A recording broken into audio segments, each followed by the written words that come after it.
הרשת רועשת וגועשת. סביב סרטון בו נראו 5 חיילי צה"ל מכים צעיר מבוגר. והאמת שגם אני כיסיתי את פניי בבושה.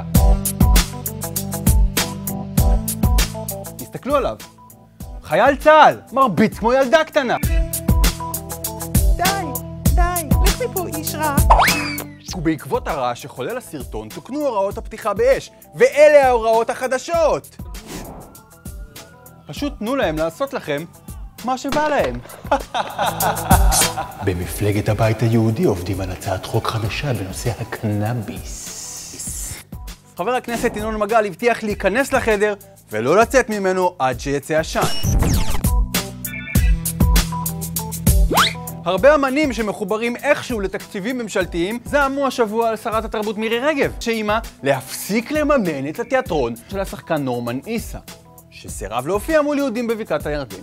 והם עשו מה שהאמנים עושים כשהם מתעצבנים. פרסמו עצומה! וואו! עצומה! וואו! וחתמו עליה בדיוק 300 אמנים! This is Sparta! היו חתומים עליה שמות כמו אורנה בנדור, דניאל סיוון, אבנר פינגלרנט, אהוד רוזנוונקס ורלי אקליסקי. סתם את האחרונה אני המצאתי, אבל תודו שלא שמתם לב. וכך כתוב בעצומה: אנו, יוצרות, יוצרים ואישי תרבות מכל תחומי האמנות, בהם קולנוע, תיאטרון, אמנות פלסטית, מוזיקה, ספרות, מחול ואדריכלות. רגע, למה צריך לפרט את כל תחומי התרבות? מכל תחומי האמנות זה לא מספיק ברור? ורגע, מה עם וידאו ארט? תמיד שוכחים את הוידאו ארט. עוד ועוד קשרים של רונל פישר עם בכירי עולם המשפט נחשפים בחקירתו במשטרה. כעת ידוע כי גם ויינשטיין, היועץ המשפטי לממשלה, בילה על היאכטה של פישר.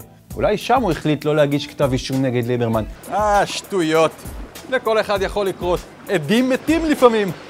על זה לא מעמידים לדין. פישר, עוד מצפתל בבקשה. חיילים אלמונים יגדלו בלי מדים וסביבנו אימה וצלמוות כולנו גויסנו לכל החיים. אנו מצהירים בזאת כי נמשיך להישיר מבט במציאות, להביע את דעתנו ולציית לצו מצפוננו, גם אם נידרש לשלם על כך מחיר. על אף האיום הישיר על מטה לחמנו. כל כך יפה.